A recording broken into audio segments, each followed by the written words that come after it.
2 ദിവസം മുമ്പ് ഒരു പാരന്റും ഒരു കുട്ടിയും വന്ന് കൗൺസിലിംഗ് ഒക്കെ കഴിഞ്ഞു. ഞാൻ കുട്ടിക്ക് കൃത്യമായിട്ട് അവരുടെ കുട്ടീൻ്റെ കഴിവ് പറഞ്ഞ് മനസ്സിലാക്കി കൊടുത്തു. ഇത് കേട്ട ഉടനെ തന്നെ പാരൻസ് കൺവിൻസ്ഡ് അല്ല, എന്നാലും പാരൻസിന് ഞാൻ കാര്യങ്ങളൊക്കെ പറഞ്ഞ് ബോധ്യപ്പെടുത്തി.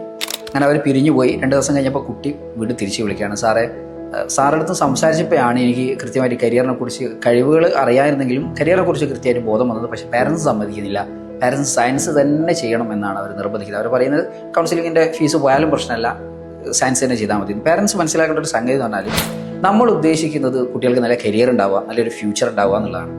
അത് നിങ്ങൾക്ക് ഇഷ്ടപ്പെടുന്നതല്ല ചെയ്യേണ്ടത്. കുട്ടി വളരെ ആസ്വദിച്ച് പഠിക്കണം, ആസ്വദിച്ച് ജോലി ചെയ്യണം, നല്ലൊരു കരിയർ ബിൽഡ് ചെയ്യണമെന്നുണ്ടെങ്കിൽ കുട്ടിയുടെ കഴിവുകൾക്കനുസരിച്ച് പഠിക്കണം. കുട്ടി ഒട്ടും സാറ്റിസ്ഫൈഡ് അല്ലാത്തൊരു ക്യാമ്പസിലേക്ക് നിങ്ങൾ പറഞ്ഞയച്ചു കഴിഞ്ഞാൽ എന്താ അവിടെ ഉണ്ടാവുക? കുട്ടി നല്ല രീതിയിൽ പഠനത്തിൽ വളരെ പിന്നോക്കം പോവുകയും കുട്ടി അതല്ലാത്ത പലതരത്തിലുള്ള അഡിക്ഷൻസിലേക്ക് വഴിമാറുകയും ചെയ്യും.